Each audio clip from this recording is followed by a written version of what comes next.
It's time to live life through the eyes of fit people so that you too can live a fit life yourself. This is Fit Because. I'm one of your hosts, Jennifer Zerling, but you can call me Jay-Z. I'm a fitness and age management expert, author, speaker, as well as an international health advocate. And I'm your other host, George Veater. I'm an entrepreneur, cattle rancher, fitness enthusiast, and a 6-time rodeo champion who has a huge amount of knowledge to share with you in the area of self-improvement. Oh, he does. Get ready to learn how to bridge the gap between knowing what to do and doing what it takes to become physically, emotionally, mentally, spiritually, and financially fit. You ready, Jay-Z? Oh, I'm ready, George. Let's dive in. Welcome back to Fit Because. George, you love that, right? I'm your host, Jay-Z, and we got the giggler, George Veater, over here to my right. And we're going to be finding consistency in being your authentic self, which is perfect that you're laughing because I'm nuts. Yeah. So let's dive right into that because, oh my gosh, this actually came up in the parking lot from a last episode and we're just like talking about the importance of just being who you are, right, without any judgment, without caring what people think about you, and just showing up in the world and saying, here I am, take it or leave it.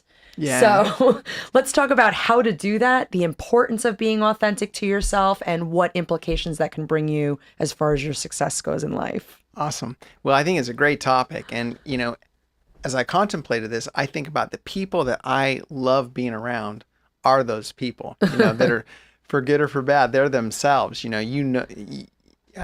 see, you get what you see, right? Yeah. You don't have to read through anything. You don't have to try to, kind of decipher between the lines. It's not that. They're just themselves. Transparency. My office manager, who's worked for me for 20 some years, she's totally that way. She just is like, sometimes she'll say stuff and I go, I can't believe you just said that, either about her or making comments about me. But it's, we literally are like brother sister because we're both just completely real with each other, and she knows exactly who I am. I know exactly who she is, and my girlfriend Danielle, who's here in studio with us, she's that way. And that was when I first met her. I loved that about her. She just like would say things and I go, she is who she is, and she just owns it, and I just love that. Being around people that are trying to sell an image, it just wears you out.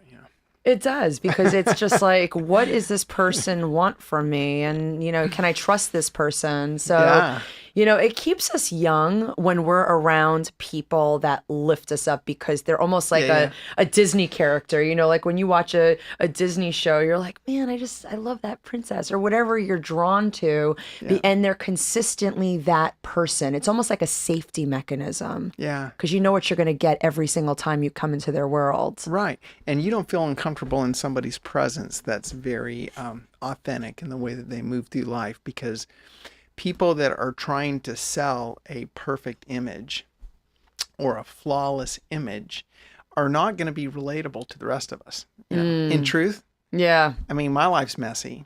Most people's lives are messy. We have parts of it that are that we're proud of and that that we feel very accomplished in, and parts of us, we're just a freaking mess, right? Like, I can't believe I did that, or I can't believe I said that, or I can't believe I did that again, or I can't. That's life.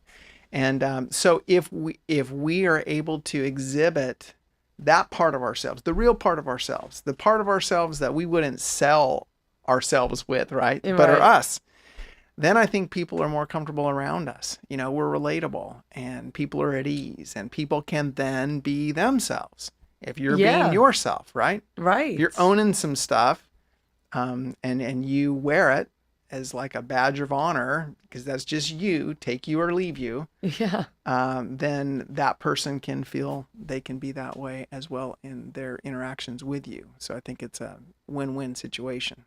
I just think it's easier to be yourself. Yeah. Okay. Like for me, like I coach classes and stuff, and I have this big tummy, and I come up and I'm still wearing my speed shorts, Lululemon, those short little shorts. I still wear them.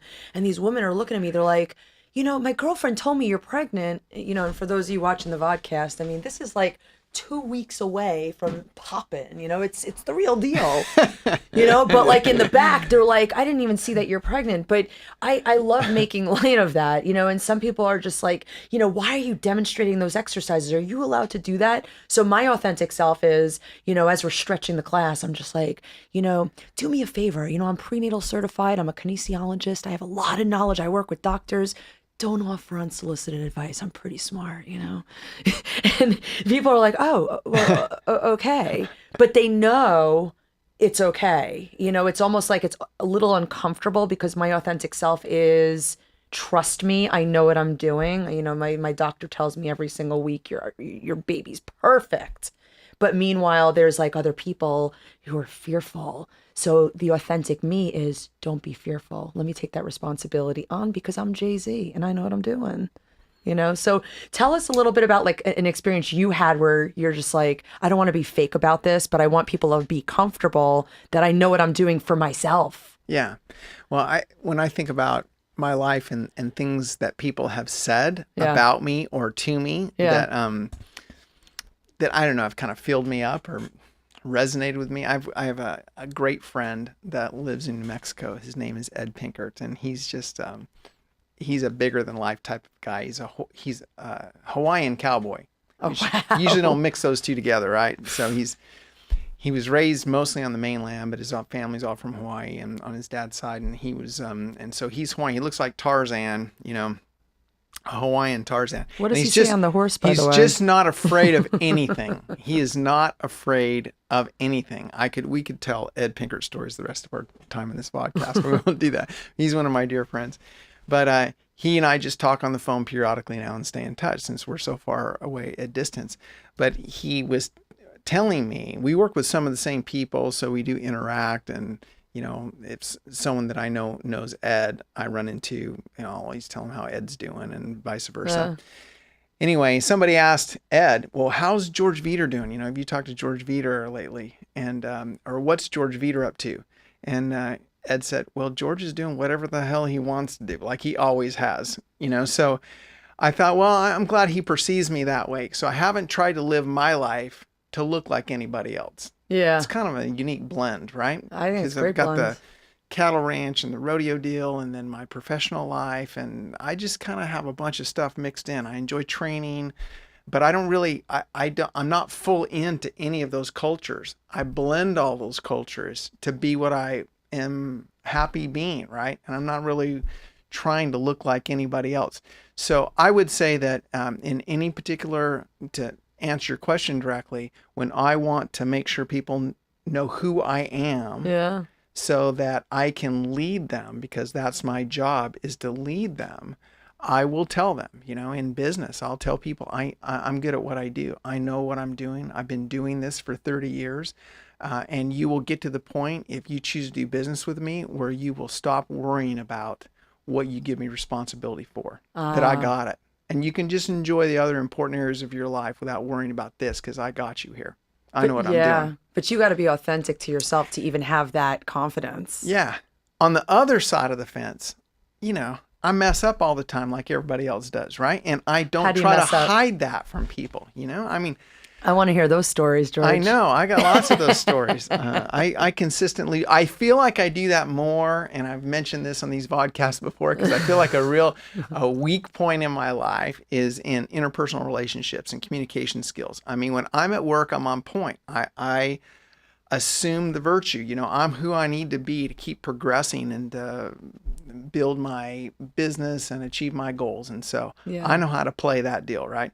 But when I'm in interpersonal relationships, lots of times I'll find myself, just saying something that just was not kind. And I say it, and then I know, gosh, I said that, and that was not kind. And so I try to correct myself, but I make those mistakes a lot, Or I will be engaged in conversation with someone that I love, that's important to me, and they're telling me something about their day or about their life, and I'm thinking a completely unrelated thought. I'm just waiting for them to stop talking, right? Because I have detoured mentally to someplace else, and then I bring myself back. This is a bad habit. Is that a guy thing, or is that just a George Veater thing? I don't know. I'm owning it. So it's definitely a George Veater thing, and I get myself, and then I'll think, gosh, I'm pay attention, to what this person is saying. You love this person. You do care about what they have to say, and you can just let your thought alone for a minute. But how do you shelf that thought? Like, what is your practice to shelf that thought so you're authentically within that conversation? By consciously putting myself in the direction of the conversation, coming from the other person. Yeah. So, I just have to remind myself of those things, and we do in life. We do crazy things. I drive, I drive way too fast, like all the time. Yeah, no kidding. Like Batman. And when I do get a ticket, I always feel like, okay, that one was coming. So I never feel like I've been cheated. I feel like, okay, well, maybe you caught me this time, but you didn't catch me doing 120 2 days ago, past the 50 million other times. Yeah, right. So I've driven with him. So that's an issue of mine. And I know I offend people. Sometimes I will get right on somebody that I'm about ready to pass and realize I know this person is there, flipping me off or thinking unkind thoughts as I'm shooting around them. So I'm not the most courteous driver all the time. That would definitely be something that I need to own. It sounds like you're not as innocent as we all thought you were, George. No, definitely not. No. That's authentically me for sure. Yeah. Yeah. I'm a tall woman. I'm lean when I don't have a big belly from a baby. And I've noticed my whole life, and it's been a challenge for me actually, is women who, and this is what people have told me, it's not what I've thought initially, is women tend to be jealous of that woman who's tall and, has a lot going for her from their perceptions. And, she might be stuck up as a result of her being tall. Being from New York, we tend to be very forward in our communication style. So while I might be perceived as strong-minded and quote unquote stubborn, it's challenging for someone like me because deep down inside, I'm a Pisces. I've got a little girl within me. Not literally right now. I do have a little girl within me for my baby, but for me personally, the little Jenn, the little Jay-Z they call it. I remember growing up and just having so many deficiencies on my self-confidence, and I had to really work on that because I'm never going to shrink unless I start carrying my posture forward and. Don't do that. No, I can't, but I had to commit to this energy of being authentic for myself, because the people that do enjoy that confident, strong Jay-Z are going to receive that person. And the people that don't, I have to be continuously and consistently me, so that even if they don't like me today, maybe they'll love me tomorrow or in a week from now. And if they never do, at least I'm not shaving that person off from the people that do love me. Yeah. No, good point. Good point. So I think in being authentic and being real with people, there's the two sides of the coin that we've broached. There's our authentic self. That's the powerful parts of our nature, right? Yeah. That sometimes would intimidate people. Or could intimidate people, because if you're very driven and focused, like you and I share that trait, then sometimes people feel like you're just moving right through them. You got a place to go, and they just need to get out of your way. Yeah. And so I get that, and that can be intimidating sometimes. So that's part of what we own, that we're that way, and we don't apologize for it because we do have life missions to fulfill, and that's fine, But on the other side of the coin, we all have our insecurities. We have things about us that we wish were different, that we're trying to overcome, that are harder for us to be or to do than other things, right? Yeah. And we have to own those as well. And then I think we're more relatable. And as far as how being authentic not only relieves us of having to live a life with all these pretenses where we're trying to sell an image that is not who we are, it's who we want people to think we are, right? That wears you out. That's not a recipe for a happy life. But also, as far as how people receive us, if we're authentic, then we're really listening to people when we talk to them, right? Yeah. And we're thinking about that person, like what it's like to be them, We're trying to read people, feel about them, have compassion for them, right? Have understanding for them. And then we're a much greater benefit in our relationships to other people. They feel validated. They feel important. They connect with us in a way that's going to bless both of our lives in important relationships. Yeah. And that all comes from just being authentic and being genuinely interested in the people that you deal with. Absolutely. Now, let me ask you this. What do you do in the situations where you're around people who you do care about, being your authentic self, who are clueless on how to be their authentic self and almost, show up and look at you as a pillar of strength, but have that one moment where they feel really insecure? And I'll give you an example. I was coaching a class. It was a very confusing template, if you will, which really it wasn't, but if you're not listening, it could be. So this individual wasn't listening in the moment. She missed the directions, and therefore she approached the workout confused. And she kept raising her hands, and I've got a whole class of people that I'm tending to. So on the microphone, I asked her, help me understand what you don't understand. Okay. And then still not listening. And I see her talking to the person next to her, like, I don't understand. Well, she's not listening. And I said, man, my daughter's going to be a Cancer like you. Is she not going to listen either?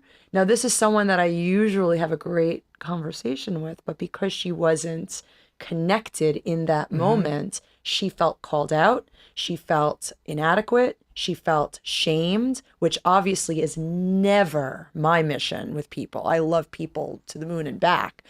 What do we do in those scenarios when people misinterpret our authenticity, when we're just being in the moment, trying to get them through confusion, but they're not receiving it the way we intend? Well, here's some things that I've just observed in life. First of all, if you lead with compassion, so if you say, I know that you got in the middle of this particular, program, and so you aren't in sync with everybody else, and I've been there myself. If you, with compassion, relate to somebody, that will immediately take the stress out of that moment. I know people have done that to me. Like if I'm frustrated trying to do something that I can't do or whatever, and I'm getting frustrated, and someone puts their hand on my shoulder and says, oh, that happens to me all the time. Or, gosh, I've felt that way a million times. Small shift. That just totally takes the pressure away from me. Like I'm not stupid. Yeah. I could have done that differently. Right. Well, thank you, George. Well, so I'm not just saying through observation, not that I'm great at it, but that's something that I know helps me. So I try to do that to other people. If I see someone frustrated, just like when I'm dealing with clients. Yeah. And they tell me about a frustration or whatever. And I said, I know what you mean. I've been in that situation before, so I know exactly what that feels like. I'm not going to lie to them, but usually there's something relatable there, right? Yeah. We're all humans going through a similar human experience. We all think we're different, but we're all kind of the same. Yeah, and striving for the same results. We have that tendency to believe no one understands what it's like to be me, but people kind of do. We all have a lot more in common than we think we do, right? Yeah. What applies to you applies to all. There's relatability in all of our human experiences. So if we make that person feel like it's not just them, yes, it takes the pressure out of the moment. And that's important to me to know. And, she did bring it up to me after class. I felt really bad about that comment. And of course, I apologize because that was never my intention. But that could have made a huge difference if I went up on that treadmill and said, I get that you're confused. You understand now? Or something like, I've been there before. So are you good now? I that is one step that could have been taken differently. So thank you. Oh, you're welcome. Yeah. Welcome. So. Yeah. Wow. Good stuff, man. I'm learning from my own podcast. I think that this is important.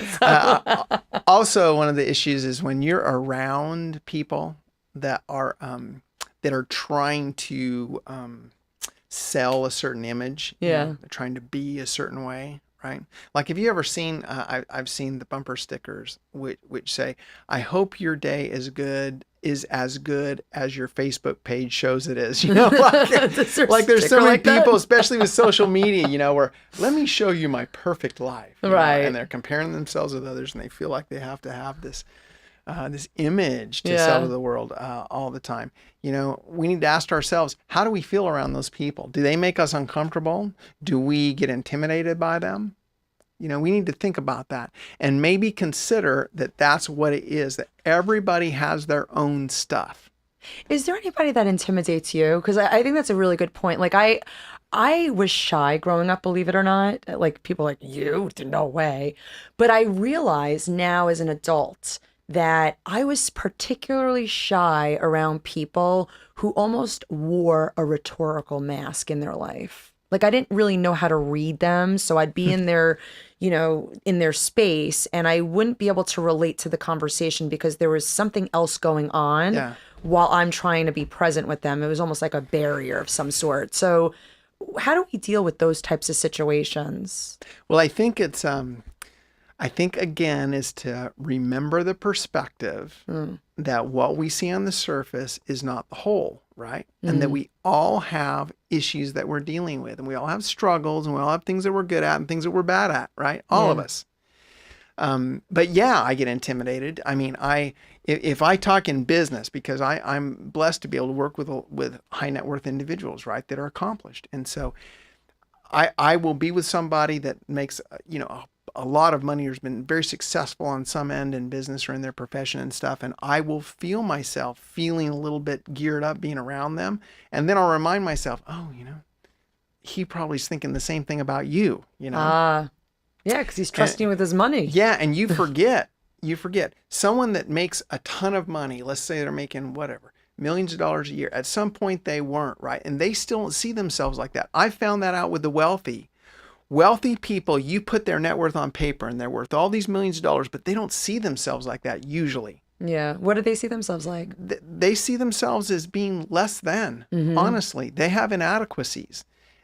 Whatever they have, if they have $10 million in liquid net worth, they're upset they don't have 12 because they know someone that's got 15, right?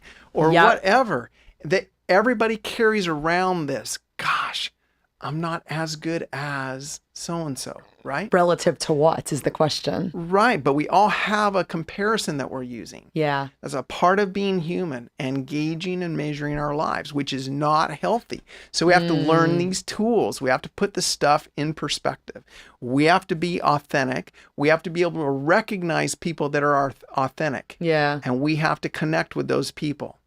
People that we know are not being authentic with us, then it's not that we have to run away from them, but we have to remind ourselves that they've got their things too. They're just not showing the cards. Right? So with your client who's making only 10 million, I'm joking when I say only, versus 12 million, do you actually take that client through the journey of what it's like to make that $2,000 discrepancy? Well, if that's the case, if that's what I'm being paid to do, right?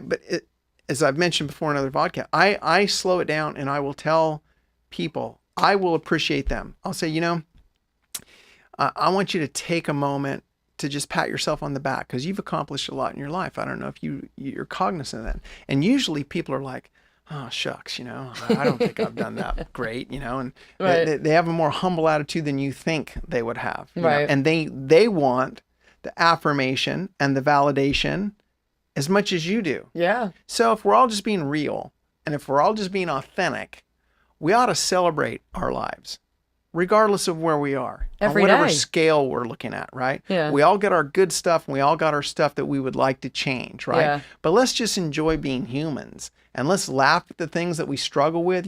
I'm a compulsive person. I mean, I'm massively compulsive, and that's good and it's bad. Yeah. Right? Everything has its front and its back. It's good because I can stay on task. Like you can ask Danielle, I can eat the same thing like literally every day for years. And be okay with it. And be okay with it. Ever changing my diet. Because I'm compulsive. I can do that, which will help me, right? Like in business, if there's a certain core activity that I need to do that's a positive builder in my business, I mean, I'll do that every single day forever. Yeah. I mean, I have the staying power. But in the same case, I can get into like negative little habits that I get compulsive about. So I have to check myself. I have to journal. I have to pay attention. I have to be present. And I have to correct and I have to laugh at myself when I'm doing something stupid. Yeah. Right? And that takes a lot of, we've mentioned this in multiple episodes, being vulnerable to making those changes. So how does one know that they need to make a change? Like, how do you measure that what you're compulsive about isn't working in your favor and isn't helping anybody around you when your intention is to help? If it's an unwanted behavior, okay, so we all have to judge those things. If it's an unwanted behavior, I talked a few vodcasts ago. We were talking about social media, and its effect on our society, and especially our youth. And I said social media is a dangerous thing for me because I'm compulsive. Yeah. I would just look at Facebook all day long if I kept it on my phone. I mean, I'm busy, I have appointments, but every time I'd have a Slack, I'd say, oh, I wonder who's posted something on Facebook.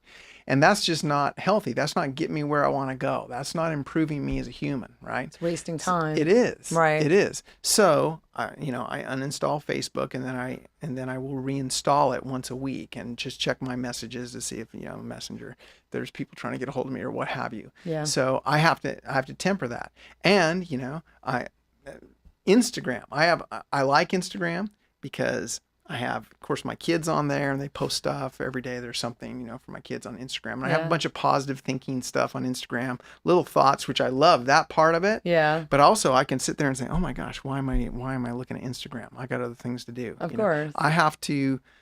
So I'm just saying that's a part of myself that is not necessarily positive. There's a positive part of it. There's a negative part of it. I own both. And I have to check myself and pay attention and be present. And be who I am, right? And know what my issues are and know where my strengths are. Keep trying to exemplify my strengths or keep trying to build on my strengths, but also keep working on my problems, but not drive myself crazy. Be okay with being human. Be okay with my flaws. Be willing to admit where I have messiness in my life. That I'm more relatable. I think I'm probably a lot more fun to be around. I certainly can be more engaged with other people that want to be authentic with me, and we can just kind of celebrate our good and our bad.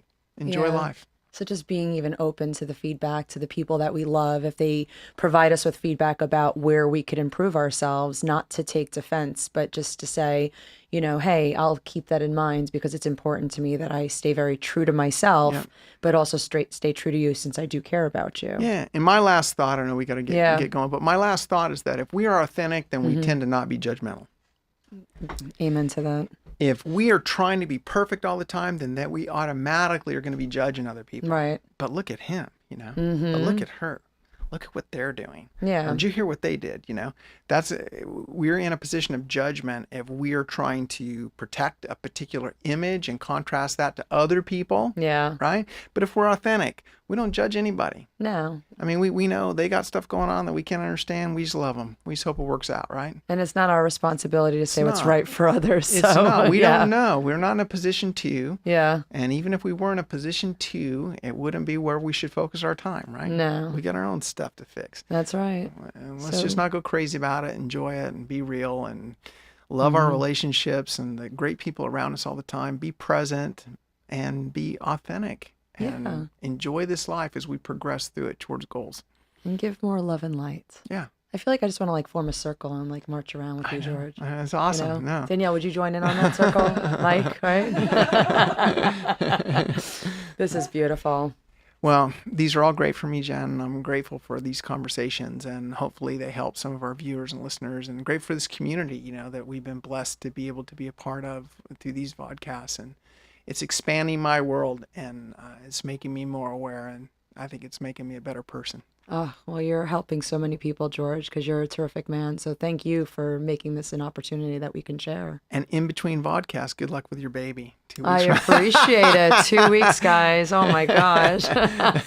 So if you have any suggestions for the mama to be, email me at info. We'll be live streaming the birth. That we will not do, George. That we will not do. I'm not going to be that authentic. I'm just kidding. If you have suggestions.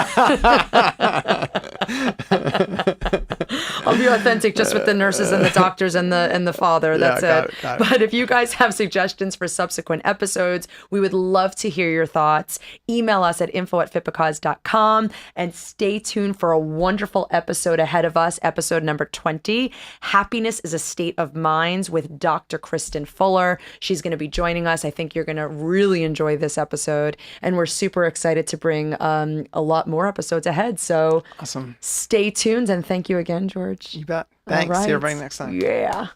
This has been Fit Because, hosted by Jennifer Zerling and George Veater. Be sure to follow us on social media at Fit Because Show on Instagram, Twitter, and Facebook. And for past episodes, be sure to visit our website at fitbecause.com. Also, please subscribe to our show on iTunes and be sure to rate and comment.